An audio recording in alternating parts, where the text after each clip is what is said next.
Bismillahirrahmanirrahim. Assalamualaikum warahmatullahi wabarakatuh. Alhamdulillahilladzi arsala rasulahu bil huda wa dinil haqq yudhhirahu 'ala ad-dini kullihi wa kafa billahi shahida. Asyhadu an la ilaha illallah wahdahu la syarikalah wa asyhadu anna Muhammadan 'abduhu wa rasuluhu la nabiyya ba'dah. Allahumma shalli wa sallim 'ala sayyidina Muhammadin wa 'ala alihi wa sahbihi ajma'in. Amma ba'du. قال الله تعالى في كتابه الكريم وهو أصدق القائلين أعوذ بالله من الشيطان الرجيم بسم الله الرحمن الرحيم يرفع الله الذين آمنوا منكم والذين أوتوا العلم درجات الآية صدق الله العظيم. Pertama-tama marilah kita panjatkan puji syukur kehadirat Allah Subhanahu wa taala yang mana telah memberikan kepada kita kenikmatan, terutama nikmat iman, nikmat Islam dan nikmat sehat walafiat. Dan nikmat ini semua harus kita syukuri. Wa iz ta'azzana rabbukum la in syakartum la azidannakum wa la in kafartum inna azabi lasyadid. Dan ingatlah ketika Tuhanmu memberikan kenikmatan kepada kita semua, yang apabila kita mensyukuri nikmat-nikmat tersebut, maka Allah akan senantiasa menambahkan kenikmatan kepada kita. Namun apabila kita ingkar atau kufur terhadap nikmat tersebut, maka inna azabi lasyadid, sungguh azab Allah amatlah pedih. Salawat dan salam kita curahkan pula kepada junjungan Rasulullah Muhammad sallallahu alaihi wasallam, pada para keluarganya, sahabatnya, tabi'in tabi'atnya, dan mudah-mudahan kita selaku umatnya yang insyaallah diakui oleh Rasulullah hingga akhir zaman. Amin ya Allah ya rabbal alamin. Di tengah-tengah kegelisahan rakyat Indonesia tentang maraknya wabah virus corona atau COVID-19 ini, menuntut ilmu dan menyampaikannya haruslah tetap kita laksanakan. Bahkan Allah menitipkan pesan adanya wabah COVID-19 ini kepada kita semua. Tinggal kita bagaimana kita untuk mengambil pelajarannya. Mungkin di sisi lain ada orang yang diuntungkan, mungkin di sisi lain juga ada orang yang dirugikan, tergantung pemikiran kita. Mungkin ada orang yang bisa karena COVID-19 ini bisa menciptakan lagu, masker jadi laku dan sebagainya. Mungkin ada juga yang terkena penyakit dan sebagainya. Itu bukan cobaan dari Allah Subhanahu wa taala. Sebagaimana kita harus bisa membaca situasi, membaca kondisi, membaca, menelaah dan meneliti sebagaimana Allah Subhanahu wa taala telah maktubkan dalam wahyu yang pertama yang Allah turunkan kepada Rasulullah dalam Quran surat Al-Alaq ayat 1 sampai 5. A'udzu billahi minasyaitonir rajim. Iqra bismi rabbikal ladzi khalaq. Khalaqal insana min 'alaq. Iqra wa rabbukal akram alladzi 'allama bil qalam 'allamal insana ma lam ya'lam. Kata Iqra menurut Profesor Dr. Muhammad Quraisy Shihab dalam tafsirnya Al-Misbah, beliau menjelaskan bahwa Iqra diambil dari kata fi'il madhi atau kata kerja bentuk lampau, yaitu qara'a, yang arti asalnya adalah menghimpun. Apabila kita merangkai sebuah kata ataupun bahkan sebuah huruf lalu kita mengucapkannya, maka sejatinya kita adalah sedang menghimpun kata-kata itu. Maka fi'il madhi ini menjadi cikal bakal kepada kata-kata yang lainnya. Apabila kita cari makna Iqra dalam kamus-kamus yang ada di Indonesia ataupun yang dimanapun, maka akan kita dapati bahwa arti kata Iqra itu bisa menelaah, meneliti, mengetahui ciri-ciri sesuatu, membaca, dan itu semua bisa kita maknai sebagai kata menghimpun. Iqra merupakan fi'il amr. Iqra, bacalah. Ini merupakan perintah dari Allah kepada siapa? Hakikatnya kepada kita semua, kepada umat manusia. Kenapa kepada manusia, tidak kepada binatang saja, kepada tumbuh-tumbuhan mungkin? Karena Allah telah memberikan 3 instrumen kepada umat manusia, khususnya apa? Wallahu akhrajakum min butuni ummahatikum la ta'lamuna syai'a wa ja'ala lakumus sam'a wal absar wal afidah la'allakum tashkurun. Ini merupakan instrumen yang Allah berikan kepada kita semua. Dan sesungguhnya Allah telah mengeluarkan kalian semua, yaitu umat manusia, dari perut-perut ibumu, dari perut-perut ibunya. Seperti itu. Lalu Allah menjadikan as-sam'a, pendengaran, wal absar, dan penglihatan, wal afidah, serta hati. Nah, ini merupakan 3 instrumen: pendengaran, penglihatan, dan hati. Sebagai apa? La'allakum tashkurun, agar kalian semua bersyukur. Bagaimana cara mensyukurinya? Salah satunya adalah dengan memanfaatkan 3 instrumen itu untuk ikra, untuk membaca, menelaah, melihat situasi dan kondisi apa yang sedang terjadi di muka bumi ini. Maka ikra fi'il amr ini tidak memerlukan suatu objek ataupun berupa teks-teks yang harus kita baca. Apa yang harus kita baca? Ma anabi qadis, bagaimana Rasulullah ketika disuruh oleh Jibril, bacalah, ikra, bacalah.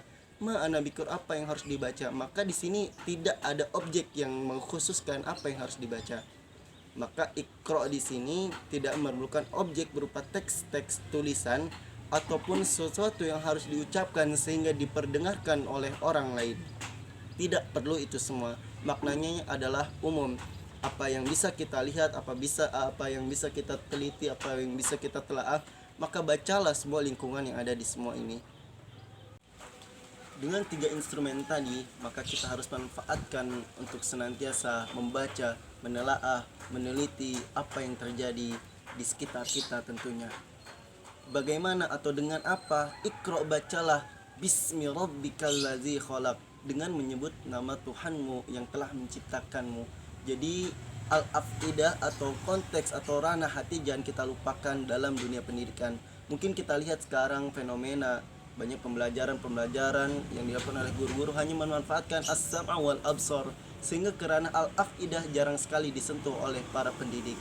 Maka senantiasa kita manfaatkan 3 instrumen itu untuk mengembangkan dunia pendidikan. Berbicara tentang pendidikan, ada 3 istilah, minimal 3 istilah pendidikan dalam Al-Quran, yaitu tarbiyah, ta'lim, wa ta'lib. Yang pertama adalah tarbiyah.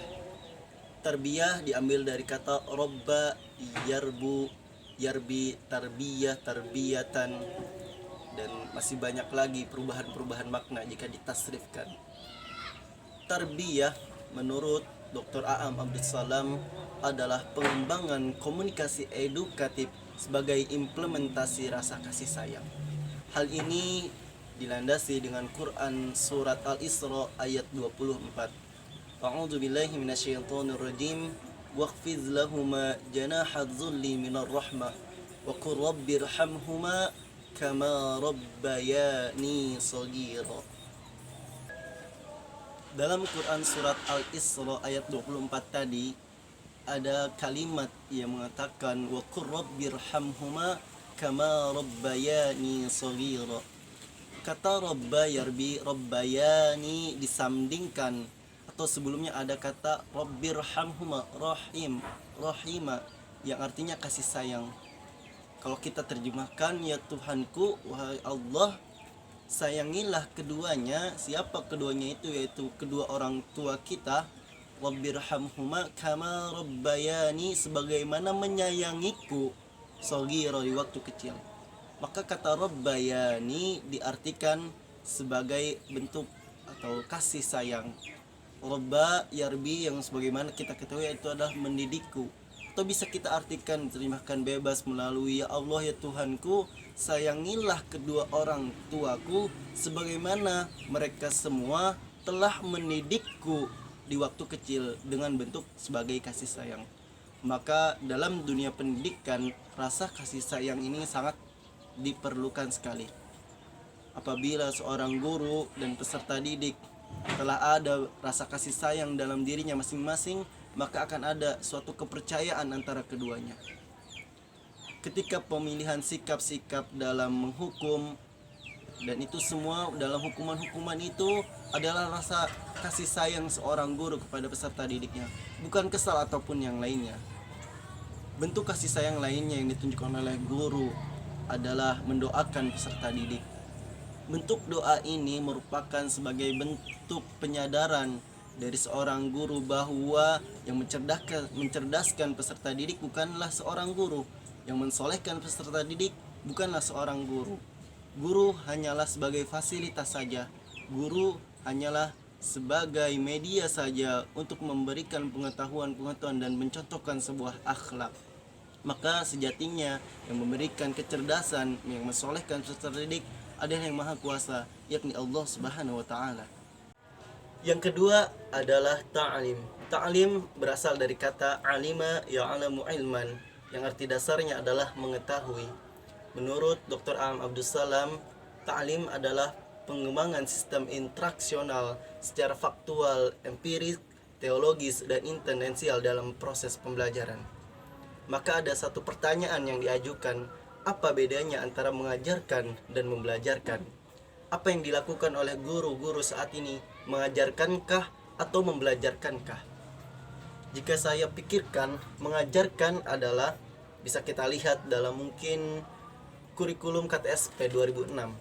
Mengajarkan adalah menyuapi peserta didik, memberikan materi-materi kepada peserta didik sehingga peserta didik mengolahnya dengan sendiri. Namun membelajarkan adalah siswa yang belajar dan guru sebagai fasilitator saja, guru membimbing saja. Maka apa yang dilakukan oleh Allah kepada umat manusia, mengajarkankah atau membelajarkankah? Yang dilakukan oleh Allah kepada umat manusia adalah membelajarkan umat manusia.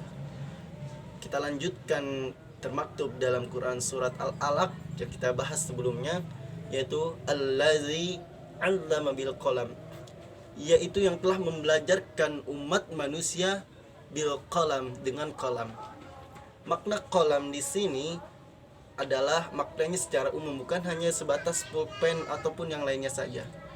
Dan qalam kita artikan, kita bisa ambil makna sebagai media pembelajaran yang Allah berikan kepada umat manusia dalam membelajarkannya. Ada lagi dalam Quran surat Ar-Rahman, 'allamahul bayan. Dan Quran surat Al-Baqarah, وَعَلَّمَ آدَمَ الْأَسْمَاءَ كُلَّهَا ثُمَّ عَرَضَهُمْ عَلَى الْمَلَائِكَةِ فَقَالَ أَنْبِئُونِي بِأَسْمَاءِ هَؤُلَاءِ إِنْ كُنْتُمْ صَادِقِينَ. وَعَلَّمَ آدَمَ الْأَسْمَاءَ كُلَّهَا, yaitu Allah membelajarkan Nabi Adam alaihissalam semuanya, apa-apa yang ada di langit dan apa-apa yang ada di bumi, nama-nama semuanya, nama binatang, tumbuhan, hewan dan yang lainnya. Allah membelajarkan melalui medianya apa? Yaitu lingkungan alam dan bumi. Maka Allah di sini itu membelajarkan. Allama menurut Ibnu Katsir yaitu berupa mengajarkan pengetahuan secara empiris dan teologis. Ini sejalan dengan pemikiran Dr. Am Abdus Salam yang tadi sebelumnya. Karena menurut Said Qutb, pendidikan yang benar adalah pendidikan yang menuju atau orientasinya adalah menjadikan peserta didik tunduk dan patuh kepada Allah Subhanahu wa taala. Istilah pendidikan yang ketiga yaitu takdib. Takdib berasal dari kata adaba yu'adibu takdiban, yang artinya adalah adab itu sendiri, adab yang berawal dari akhlak. Takdib ini tidak kita temukan dalam Al-Quran. Maka banyak takdib dibahas atau adab dibahas dalam hadis-hadis Rasulullah SAW. Satu hadis yang ditemukan atau yang akan dibahas yaitu dari Haris. Beliau mendapatkan dari Anas ibnu Malik bahwa Rasulullah SAW bersabda, akrimu auladakum wa ahsinu adabahum, muliakanlah anak-anakmu dan baguskanlah akhlaknya melalui adab-adabnya. Maka Dr. Am Abdus Salam beliau menjelaskan takdib adalah penataan sistem lingkungan dan nilai-nilai keislaman yang manifestasinya adalah kepada kehidupan yang nyata. Maka lengkap sudah jika kita gabungkan makna pendidikan atau nama lain dari pendidikan dalam Al-Quran dan hadis, mulai dari tarbiyah, ta'lim, dan takdib. Tarbiyah lebih berfokus kepada sistem pendidikan melalui kasih sayang, taklim berfokus kepada sistem pendidikan melalui pembelajarannya, mengajarkan pembelajarannya Allah Subhanahu wa taala sebagaimana telah dicontohkan, dan takdib berfokus pada sistem lingkungannya. Maka melalui 3 istilah ini pendidikan akan berjalan lebih utuh lagi. Mungkin ini saja sedikit yang bisa saya sampaikan, mudah-mudahan ada manfaatnya tentang 3 istilah pendidikan dalam Al-Quran dan hadis. Kita doakan semua, mudah-mudahan teman-teman kita, saudara-saudara kita ataupun yang lainnya yang mungkin diuji coba kesehatan yang lainnya, kita doakan semoga Allah SWT segera menyembuhkannya seperti sedia kala, dan mudah-mudahan COVID-19 ini terutama di Indonesia khususnya segera diangkat oleh Allah Subhanahu wa taala. Turun sama-sama kita tutup dengan alhamdulillahirabbil alamin, doa kafaratul majlis. Subhanakallahumma wa bihamdika asyhadu an la ilaha illa anta astaghfiruka wa atubu ilaik. Assalamualaikum warahmatullahi wabarakatuh.